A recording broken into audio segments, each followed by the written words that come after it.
Hey everybody, Ms. Teacher here. We're taking a look at questions 4 and 5 from 5.2. Write 0.3% as a fraction or mixed number. My recommendation for if you have a decimal, a percent that has a decimal embedded in it, is to first convert it to an actual decimal by dividing it by 100. Because remember, this symbol means divide it by 100. If we divide this by 100, that's the same as moving the decimal 2 to the left. 1, 2 to the left. So the decimal that we're really looking at is 0.003, and how would I say that? You would say that as 3 thousandths. So we're going to write that as 3 thousandths.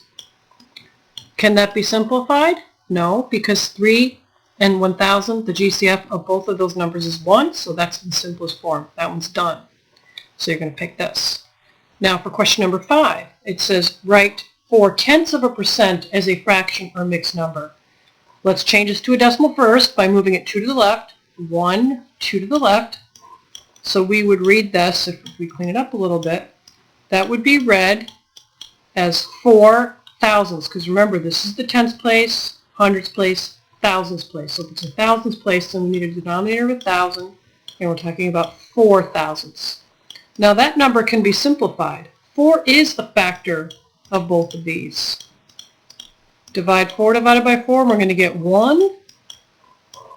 And most folks know what 100 divided by 4 is. That would be 25. So the only thing left you have to do is just bring the 0 over. This 0 has to get added on. So we're looking at 1/250th, which is a choice. So make sure you pick it. Now you could have done this another way, which I'm not a fan of this. But if you had written this over 100, you would have to include the decimal. And people think that's in simplest form, and it's not. So what you would have to do to get it to be in simplest form is you'd have to multiply both of these by 10 to clear that decimal from the numerator. And if we did that, whenever you're multiplying a number by 10, that's the same as moving the decimal over 1, so that would end up being 3. And then of course this times 10 would be 1,000. So we're kind of back to where we were when we got this, right? Now you could use that same approach for the other one.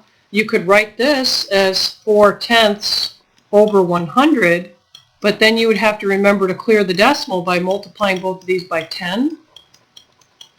And if I multiplied this by 10, we're back to, getting the 4 over 1,000. That's exactly what we had over here, 4 over 1,000. So it's better to write it as a decimal first. You're more likely to actually come up with the right fraction, and then simplifying it rather than doing it this way, because it's too easy to forget to move the decimal over and clear that, because, again, this is not in simplest form. If you have a decimal in your numerator, you have to simplify it.